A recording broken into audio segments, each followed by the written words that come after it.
तुमच्याशी थोडं बोलू शकतो? यांच्या सगळ्या कार्यकर्त्यांना विनंती करते की कुठेही दंगे करू नका. तुम्हाला काही आठवत नाहीये की तुम्हाला काही आठवायचंच नाहीये. उचलून आणा त्याला, जुने हिशेब चुकते करायचे. त्यांच्याशी संबंध तोडा आणि माझ्याशी जोडा. वाघाच्या गुहेत राहणार पाडस आहे. वाघाला पाडसाचा कंटाळा आला, पटकवून खाऊन टाकणार त्याला. मला आतमध्ये घे ग, माझा जीव धोक्यात आहे. मला आतमध्ये गेला लवकर. तुमच्या डोळ्यातलं पाणी पाण्यात मला अजिबात रस नाहीये. कारण जसं पेरावं तसंच उगवतं असं देवच बोलून गेला. त्यामुळे तुमच्या डोळ्यातल्या पाण्याला तुम्हीच सर्वस्वी जबाबदार आहात. मला नशिबाचे आधीच खूप फरक पडलाय जानकी. त्यात तू प्लीज टोमणे मारू नकोस मला. नाही नाही, टोमणे मारायचा माझा स्वभावच नाहीये. मी तसं कधीच बोलत नाही. आणि तुम्हाला तर नाहीच. कारण काही झालं तरी शिक्षिका आहात तुम्ही माझ्या. आणि आपल्याकडे गुरुला उलटून बोलण्याची पद्धत अजून नाहीये.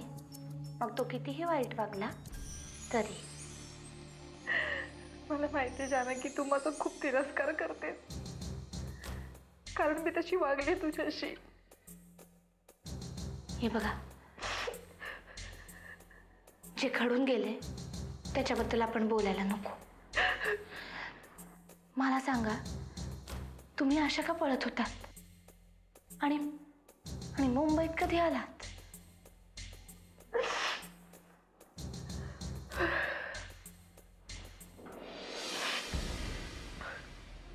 माझ्या भूतकाळापासून पळत होते, तेही जीव मुठीत घेऊन. जानकी, तू म्हणतेस ते बरोबर आहे ग. जसं पेरावं तसंच उगवतं. या सगळ्याला मीच जबाबदार आहे. म्हणजे जी चूक सुमित्राने केली ना, तीच मी केली. पण तिच्या नशिबी किल्लेदारांची सून होणं आलं आणि माझ्या नशिबी ही फरफट. जी चूक सुमित्राने केली म्हणजे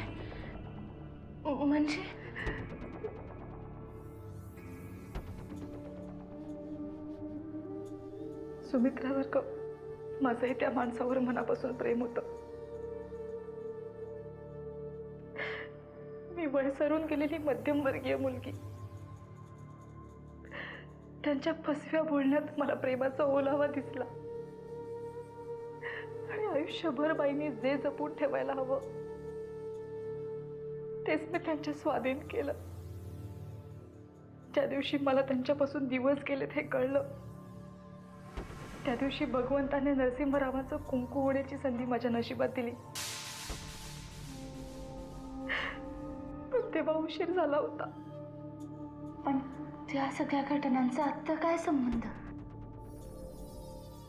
मी किल्लेदारांची सून व्हावी हे परशू साहेबांनीच आत्याबाईच्या मनात भरवलं होतं.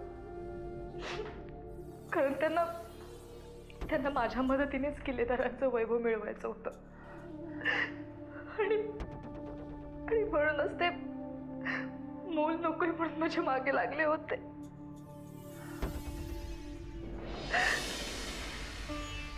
कुठल्या बाईला असं करायला आवडेल ग? मला माझं मूल वाढवायचं होतं, परशू साहेबांशीच लग्न करून. त्या चुकीमुळे ही शिक्षा भोगते. नरसिंहरावांनी यांचं लग्न सुमित्राशी लावून दिलं. यांची इच्छा नसतानाही तोच राग परशू साहेबांच्या मनात आहे. आणि म्हणूनच त्यांनी हा प्लॅन आखला होता. आणि त्यात तुम्ही सुद्धा सहभागी होतात.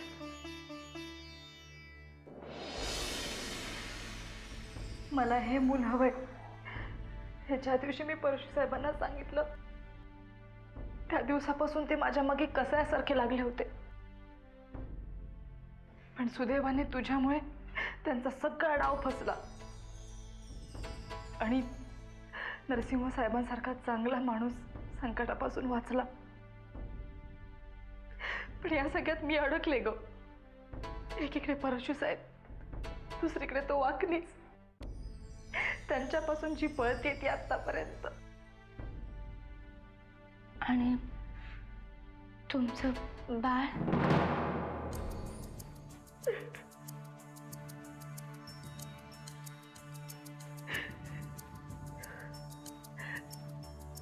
ज्या बाळासाठी एवढी झटले, अपघातामध्ये माझं बाळ.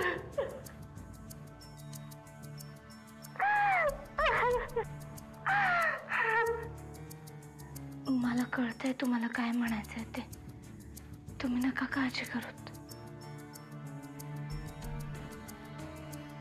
जानकी,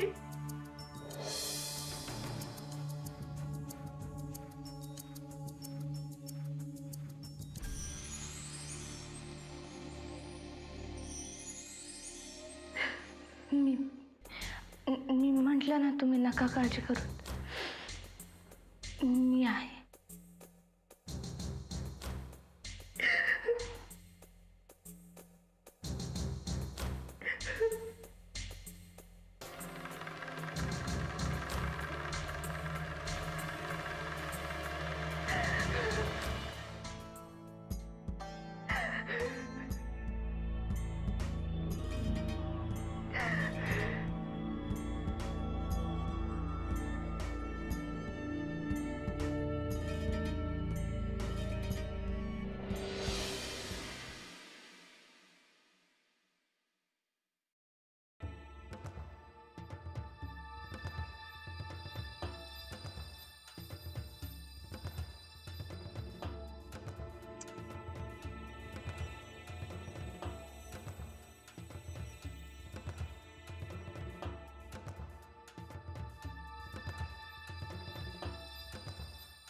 त्या आईला या दिग्याच्या काय वनिताला घेऊन काय पळून गेला का काय? बाईच्या बाबतीमध्ये कोणावर विश्वास ठेवू नये हेच खरं. का दोघं मिळून माझ्या विरोधात? माईला यांच्या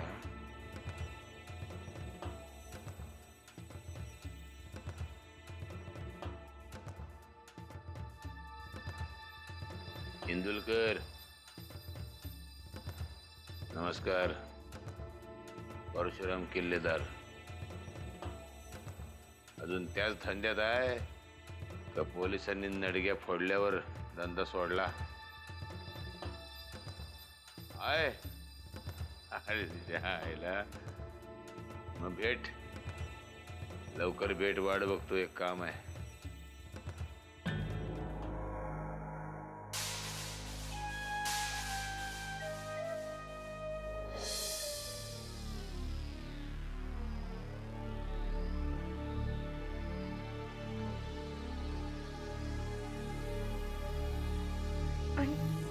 मला एक सांगा, तुम्ही ते मुंबईत कशा काय आलात?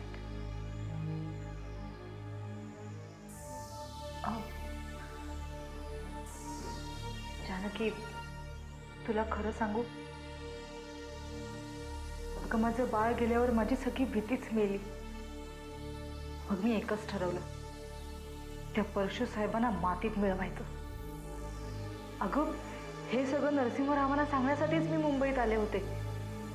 पण मला मुंबईत आल्यावर कळलं की त्यांचा अपघात झालाय. पण तरीही त्यांना हे सगळं सांगण्यासाठी मी त्याच हॉस्पिटलमध्ये आया म्हणून नोकरीला लागले. तुम्ही तिकडे होतात?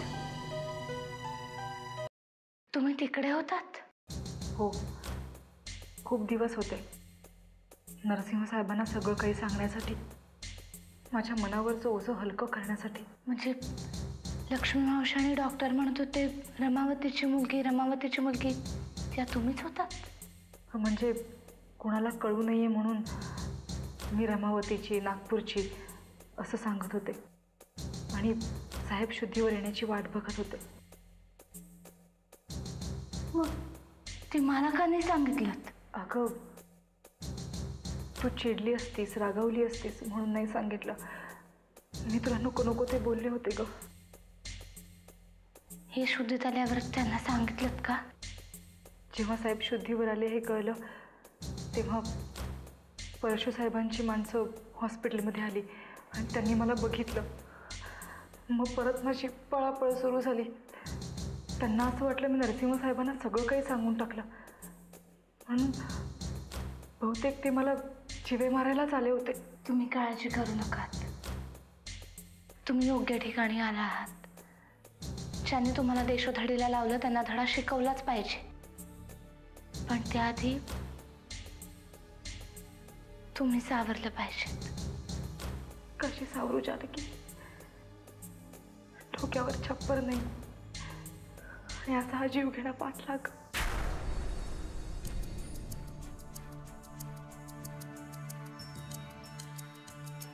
तुम्ही इथेच राहा. आई उद्या गावाला चालली आहे. राहा तुम्ही इकडेच. इकडे तुम्ही सुरक्षित असाल. जानकी, तुझे उपकार मी. असं काय करताय? काही झालं तरी शिक्षिका आहात तुम्ही माझ्या. कधीतरी गुरुदक्षिणा द्यायचीच होती. तुम्ही हातपाय तोंड धुवून घ्या. दमला असाल ना? झोपा आणि आता मी तुमच्या जेवणाचे पाहते.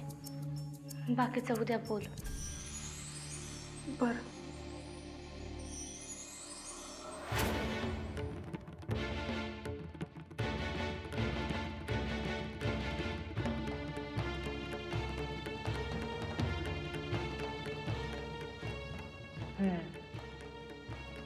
आहे. देव माझ्या पाठीशी आहे. पण आता हिचं काय?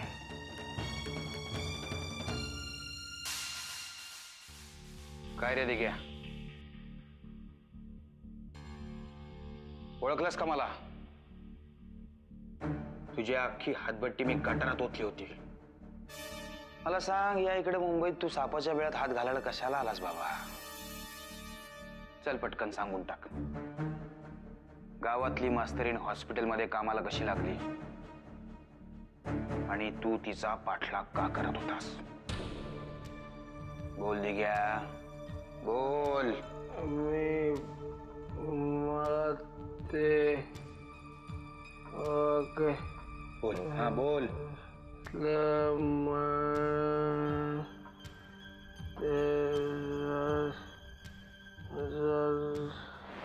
जिग्या बोल, जिग्या.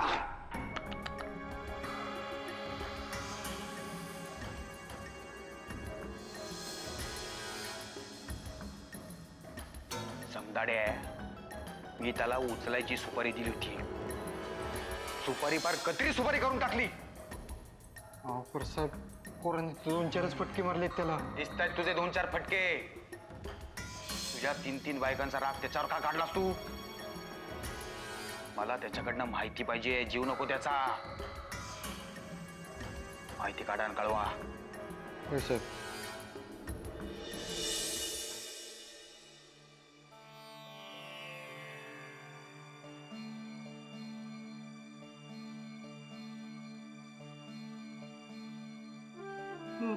मला काही विचारायचं नाहीये, पण असं म्हणतात की आत्याबाईंनीच हिला गावाहून. असेलही, पण सध्या परिस्थिती वेगळी आहे. यांना काहीतरी सांगायचं म्हणून त्यांनी आपला जीव धोक्यात घातलाय. म्हणजे तू हिला साहेबांसमोर उभी करणार की काय? माहित नाही, अजून माझं काही ठरलं नाही. अगं पण नक्की झालंय काय? मला पण नाही माहिती. मला फक्त एवढंच कळतंय की आता त्यांना माझी गरज आहे. हे काय, तू निघालीस आणि मग हिचं काय? त्यांचा राहण्याचा प्रश्न आहे, त्यामुळे ते इथेच राहतील. अगं पण जानकी,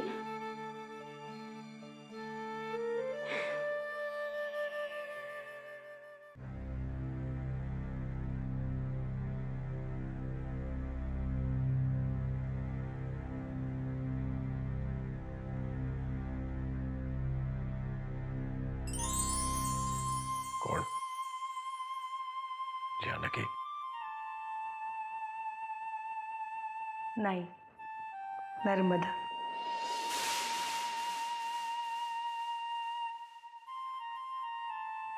नर्मदा तू? का? माझ्या आवाजाने एवढे दचकलात का? छे छे, दचकेन का? उलट तू आल्यामुळे मला आश्चर्य वाटलं असंच ना?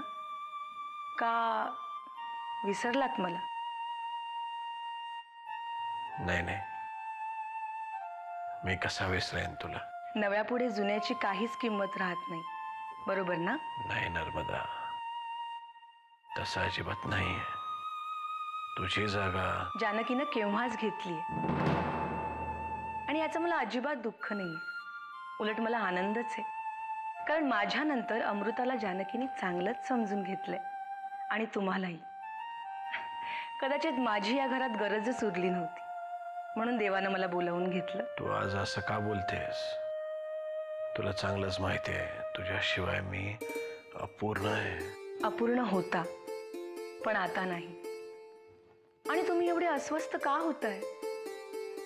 मला जानकीबद्दल अजिबात राग नाहीये, कारण जानकी म्हणजे मीच तर आहे ना. म्हणजे माझ्या विना तुम्ही अपूर्ण आहात आणि तुमच्या विना जानकी. म्हणजे असं ना तसं आपण एकमेकांमध्ये गुंतले आहोतच. तू गोंधळात टाकतेस मला नर्मदा.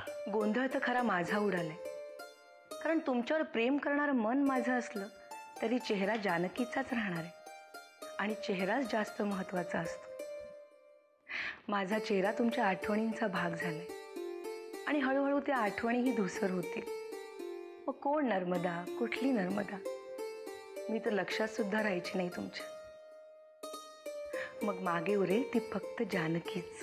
नाही नर्मदा, तसं होणार नाही. मी तुझाच होतो आणि तू नसतानाही मी तुझाच राहीन. कुठलीही जानकी तुझी जागा घेऊ शकणार नाही. कुठची जानकी तुझी जागा घेऊ शकणार नाही. कुठचीही जानकी तुझी जागा घेऊ शकणार नाही नर्मदा. नर्मदा,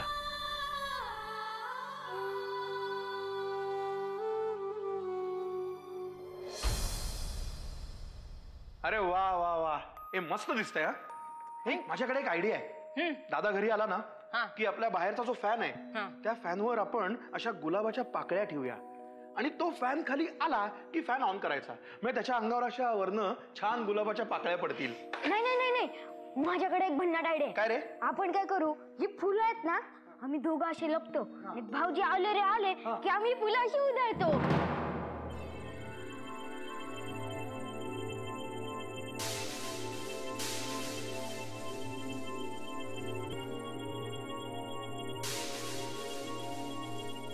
काय रे, इतके दिवस इकडे राहतोयस ना, तरी कसं वागायची याची अक्कल आली नाही वाटतं.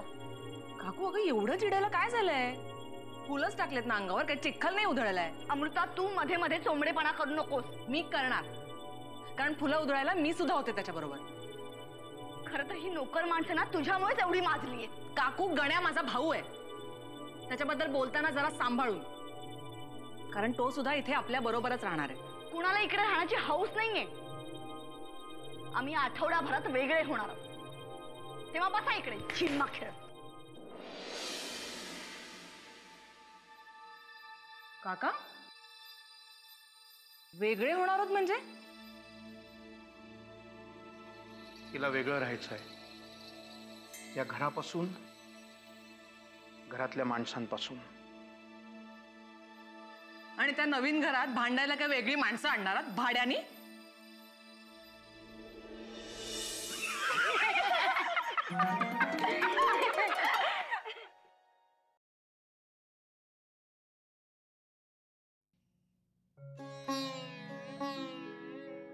ज्या दिवसाची तुम्ही वाट बघत होता ना, तो दिवस आज आलाय. मला इतकं बरं वाटतंय तुम्ही घरी परत येणार तर. तुम्हाला माहितीये, अमृता, गण्या व दादा सगळेजण तुमच्या घरी येण्याची वाट पाहतायत. जोरदार तयारी चालू केली त्यांनी तिकडे. तुमचा विश्वास नाही बसणार, पण तुम्ही नव्हतात तर घरातल्या प्राजक्ताने सडा नाही घातला. विसरलेच नाही. कुंकू.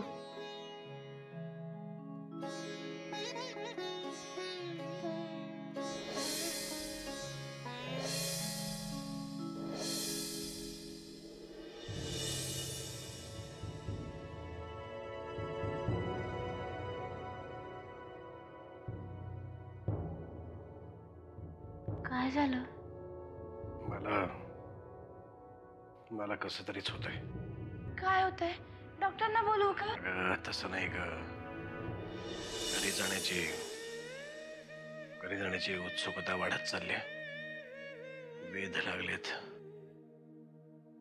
तू बाहेर जाऊन सगळ्या फॉर्मॅलिटीज पूर्ण झाल्यात का बघ.